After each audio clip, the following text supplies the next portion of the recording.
नमस्कार दर्शकों, भारत टीवी में आप सभी का स्वागत है। हमारे बीच में प्रसिद्ध समाज सेवी मनीष मित्तल साहब हैं।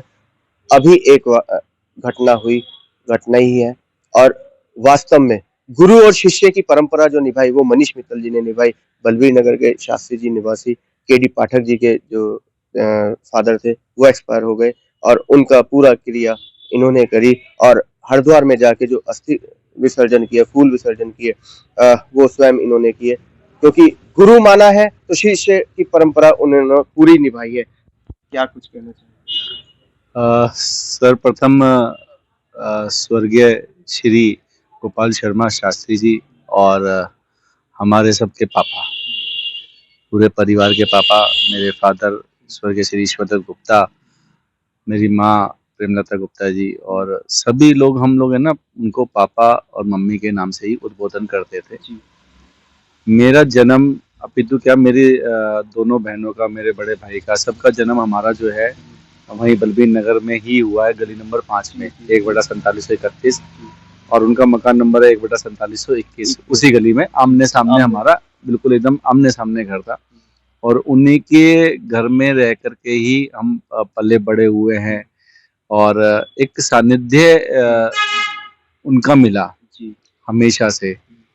वो एक है ना, गृहस्थ में रह करके एक संत थे, गृहस्थ में रह करके संत थे। 32 वर्ष पहले वो संस्कृत के प्रोफेसर रिटायर हुए थे और तब से उन्होंने अपनी साधना जो है स्वाभाविक रूप से पूरी उन्होंने कर रखी थी और प्रत्येक दिन एक समाज के लिए माला करते थे। समाज के लिए माला, एक माला समाज के लिए, समाज के लिए, समाज उत्थान के लिए, समाज विकास के लिए। और मैंने उनके पास वो चीजें देखी हैं। पूरे विश्व के अंदर में जितने भी प्रधानमंत्री, राष्ट्रपति या धर्म गुरु रहे, उनकी सबकी पत्री उन्होंने बनाई थी।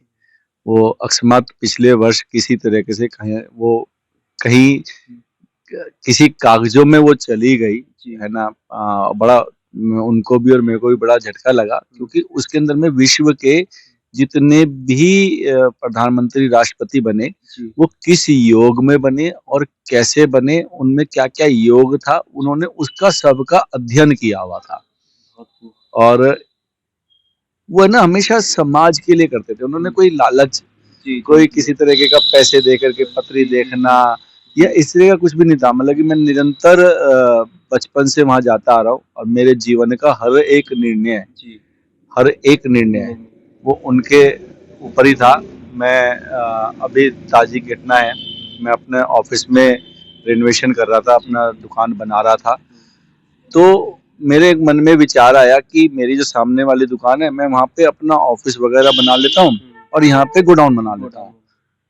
तो मैं उनके पास गया, मैंने कहा पापा ऐसे ऐसे बात है, मन में विचार आया। कह रहे नहीं, कह रहे जिस धरती पे रह करके तूने जो है, तेरे पिताजी ने इस नाम को कमाया, इस एम्पायर को कमाया, और तू आज उस धरती को छोड़ करके कह रहा है कि मैं गोडाउन बना लेता हूँ, सामने बना के ऑफिस बना लेता हूँ। नहीं, वहीं रहना। तो उनके ऐसे ऐसे निर्णय थे जिसमें मतलब कि हमारी संस्कृति, हमारे बड़ों का मतलब कि कहीं हम उनका उपहास ना करने, किसी तरह की उनकी बातें ना माने, ऐसे उन हर चीज संस्कार है ना, हमारा मतलब कि संस्कृति, संस्कार और हमारी पाठ पूजा की जो चीजें हैं, वो ग्रंथों की जो चीजें हैं, वो हर चीज को हमारे घर में एक विवाद हुआ जब पिताजी गए।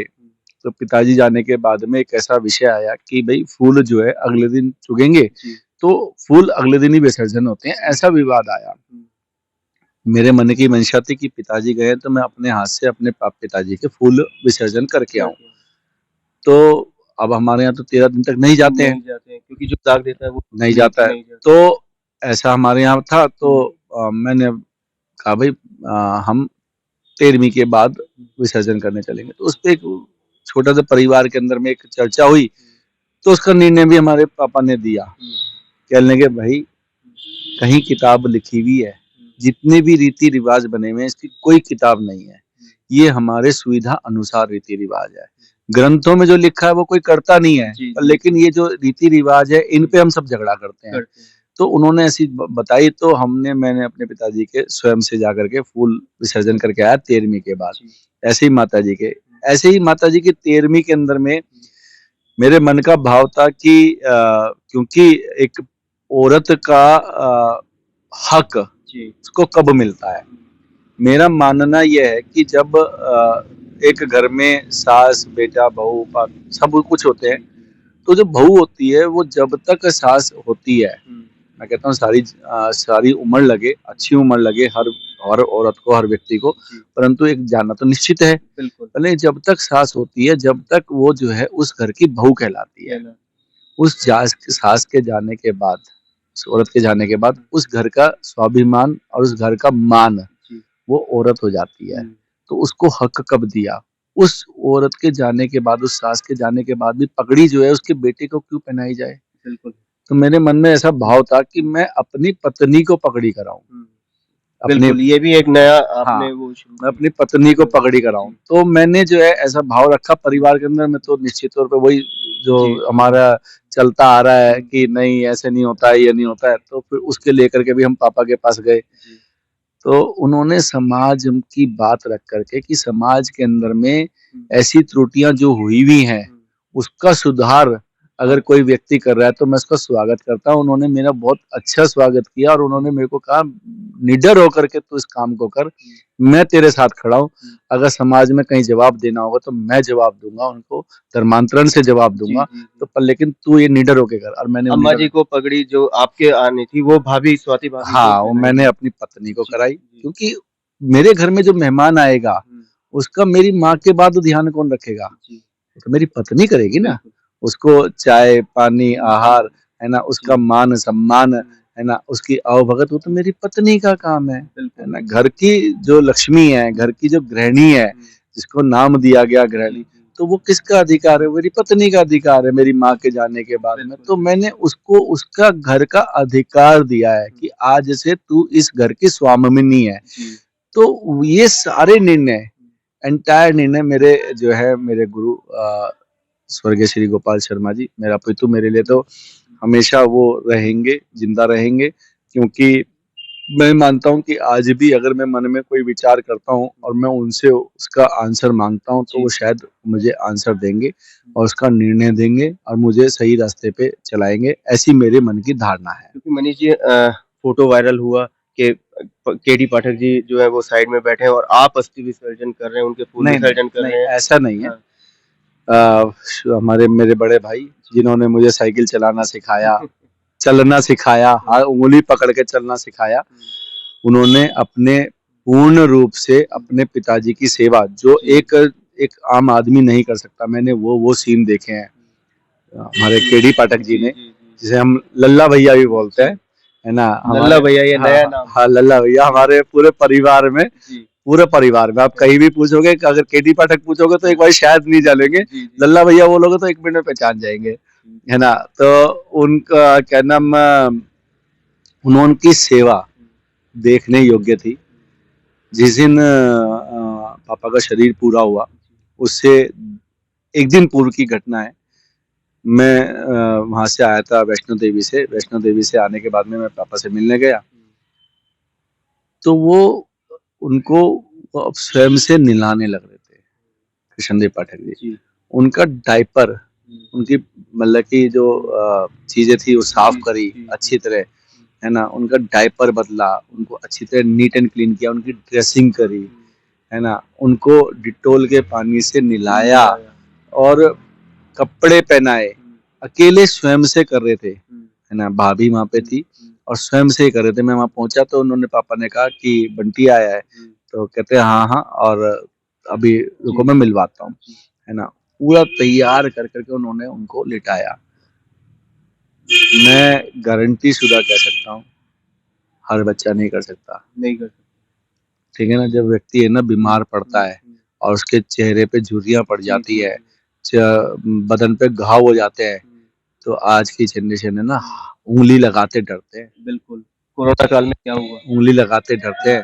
और वो व्यक्ति, मैंने उनसे कहा, आग्रह किया, मैंने कहा भैया एक अटेंडेंट लगाया था, हम कह लेंगे नहीं भाई जब तक मेरे पिताजी हैं उनकी सेवा मैं करूंगा। और उन्होंने पिछले 25 दिन से छुट्टी ले रखी थी, केवल 2 घंटे के लिए ऑफिस जाते थे। तो मैं उनके प्रति एक ऐसा शब्द नहीं सुन सकता। उन्होंने पूर्ण रूप से सेवा करी, है ना, और दाग भी उन्होंने दिया, विसर्जन भी उन्होंने किया। केवल और केवल मेरे मन का भाव था कि मेरे हाथ में दे दो, नदी में मैं बहाऊंगा। पूजा उन्होंने करी, सब कुछ उन्होंने किया, दाग उन्होंने दिया, सब कुछ किया।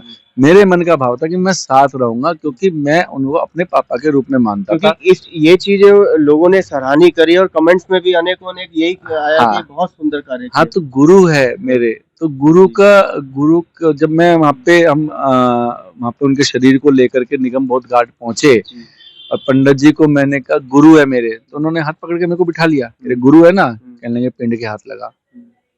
तो जो ब्राह्मण लोग हैं, अगर उन्हें पता चल जाए शिष्य साथ है, तो वो शिष्य को बताना पड़ेगा मैं शिष्य हूँ। उनको मतलब कि उसका भाव वो होना चाहिए कि मेरे को जैसे बेटा अपने पिता के मृत शरीर को हाथ लगा रहा है। आप देखते होंगे बाकी लोग नहीं लगाते, दूर भाग जाते हैं। बिल्कुल। जब तक आदमी जिंदा है तो सब गले लगाते हैं, सब गले लगाते हैं। और जैसे ही आदमी के प्राण गए सब दूर भाग जाते हैं, है ना। ये परंपरा है ना। बहुत जगह देखा अभी, मतलब कि करंट में मैं तो हर मृत्यु में कोशिश करता हूँ पहुंचने की, दाह संस्कार मतलब वहां तक पहुंच पाऊँ नहीं पहुंच पाऊँ, पर उसके निवास स्थान तक पहुंचने का मेरी एक कोशिश रहती है। तो बहुत जगह देखा है ना, लोग है ना वहां तक नहीं पहुंचते हैं, है ना। तो जबकि वो जो मृत शरीर है, वो जो मट्टी वहां पड़ी हुई है, वो आप मान के चलो स्वयं से आभूषण है, क्या नाम, शंकर भगवान का। हाँ, वो आभूषण है शंकर भगवान का। उसके चरण छूना का मतलब क्या है कि आप साक्षात जो है शंकर भगवान के दर्शन कर रहे हो, बिल्कुल, है ना। वो उनका क्योंकि आभूषण है। आप वो जो जब उसका दाह संस्कार जो मट्टी बोलते हैं ना, वो जो मट्टी वहां पड़ी हुई है, वहां जो मट्टी रखी है ना, जो उस अर्थी पे रखी है, वो मट्टी जो है आभूषण है शंकर भगवान का, और आप उससे दूर भाग रहे हो। बिल्कुल। तो ये पापा ने सिखाया मेरे को सब कुछ, मतलब कि उनकी ऐसी ऐसी शिक्षा है कि मैं मानता हूँ कि समाज के अंदर में और बहुत शिक्षाएं उनकी थी, बहुत शिक्षाएं थी। मैं तो निरंतर, बल्कि मेरा तो ऐसा सौभाग्य रहा, ऐसा इतना बढ़िया सौभाग्य रहा। उसमें भी मैं अपना लल्ला भैया की केडी पाठक जी एक बात बताता हूँ आपको, पॉजिटिव और नेगेटिव की बात बताता हूँ, कितने फर्क पड़ते हैं। जैसे निरंतर मैं वहां जा ही रहा था, तो पापा ने 10 दिन से अन्न त्यागा हुआ था। उन्होंने स्वयं से समाधि ली, एक तरह से उन्होंने खाली जल पे थे, अन्न त्याग दिया था 10 दिन से। तो वैष्णो देवी से आने के बाद जब मैं मिला पहले दिन, तो मैंने पापा से चलते चलते कहा, मैंने पापा वो कड़ी खिचड़ी बनवा ला हूँ चूल्हे पे। अभी भी देख रहे होंगे मेरा चूल्हा लगा हुआ है ना। तो मैंने कड़ी खिचड़ी बनवा ला हूँ चूल्हे पे। कह रहे कड़ी खिचड़ी, तो पता नहीं उनके मन में क्या आया, कह रहे बनवा ला, स्वाति लाएगी ना बना करके। मैंने कहा स्वाति लेके आएगी बना करके। खुद आएगी ना, मैंने कहा खुद आएगी। कह ठीक है लिया। हम 12:30 बजे, मैं और पत्नी 12:15 बजे वहां पहुंच गए, कड़ी और खिचड़ी चूल्हे पे बना करके। सुबह 8 बजे हमने बना ली, चूल्हे पे चालू कर दी, मिट्टी के चूल्हे पे, और बना के ले गए। तो कहते समय क्या हुआ है, हमने कहा ये भी 12:30 बजे, रुको पानी पीऊंगा उसके बाद खाऊंगा। फिर 1 बजे बोलते हैं, कहते समय क्या हुआ है, तो हमने कहा ये 1 बज गया। कहते ले आओ। फिर भैया ने अपने हाथ से कड़ी और खिचड़ी प्लेट में और कटोरी में कर करके उनके सामने रखी। तो पहले कड़ी खाई, कड़ी खा करके भैया प्लेट हटाने लगे, कहने नहीं नहीं खिचड़ी भी खिला। खिचड़ी खाई, खिचड़ी खा करके कहने लगे भाई मजा आ गया, और स्वाति बहुत शौक से बना के ले गई। और मेरी पत्नी को इतना आशीर्वाद दिया, इतना आशीर्वाद दिया कि वो पूरे एक स्वाति नाम की माला पढ़ दी पूरी। और अंतिम समय की बात कर रहा हूँ मैं आपको, उनके अंतिम समय की वीडियो भी है मेरे पास मंत्र बोलते हुए। तो माला पढ़ दी, बल्कि मेरी छोटी बहन भी गई हुई थी साथ में। तो भैया मजाक करने लगे, सारा आशीर्वाद इसे स्वाति को दे दोगे, लड़की जो आई हुई है तुम्हारी ये भी तो छिड़ जाएगी, इसको भी दे दो। तो इस तरह के मजाक कर रहे थे हम लोग। है ना। कहने लगा भाई बहुत सम्मान से बना के लाई है, और मेरे को तो मजा आ गया, आज तो मेरा पूरा पेट भर गया। और उसके बाद मेरी पत्नी से मांग के दक्षिणा ली। मांग के दक्षिणा ली। दक्षिणा ली पहली बार, जीवन में पहली बार। मैं कभी भी पिताजी को पापा को कुछ भी दे के आता था तो वो हमेशा मना करते थे, तू पागल है, तू बहुत छोटा है, तू मत दिया कर। मैंने कहा नहीं पापा, मैं कमा रहा हूँ तो आपको दे रहा हूँ, है ना। तो पहली बार उन्होंने मांग के ली, और ऐसे दोनों हाथों में लेकर के माथे से लगा करके और अपनी जेब में रख ली। जेब में रख ली। जेब में रखने के बाद में और खूब आशीर्वाद देने के, मैं ना अभी चारों अपने वो लेके आया हूँ, वेद लेके आया हूँ, ऋग्वेद वगैरह चारों वेदों का पूरा 10 के 10 वो उसका वो लेके आया हूँ। तो मैंने उनसे फिर वो अभिमंत्रित करा करके वो उनसे लिया मैंने। तो फिर कहने लगे 3 साढ़े 3 बजे, कहने लगे अब तुम जाओ, मैं थोड़ी देर आराम करूंगा। मैं निकला हूँ, भैया निकले, और वापस मैं अपनी बड़ी बहन को लेकर के 3:45 बजे वापस पहुंचा हूँ।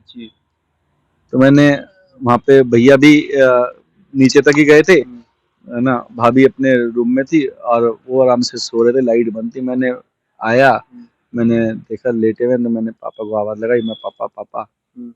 तो वो देवलोक गमन उनका हो चुका था, है ना, और वो पूर्ण हो चुके थे। तो मेरे मतलब कि ये था कि भैया का भाव बताता हूँ। अगर कोई नेगेटिव आदमी होता तो कहता कि तेरी खिचड़ी खा के मेरे पिताजी चले गए, है ना। और उन्होंने क्या कहा, कहते मेरे पिताजी तो खा पी करके गांव की संस्कृति से खिचड़ी विचड़ी खा के, कड़ी वड़ी खा करके, खूब मौज करके, दक्षिणा लेकर के तब गए हैं, है ना। मेरे लिए तो आनंद रूपी चीज है।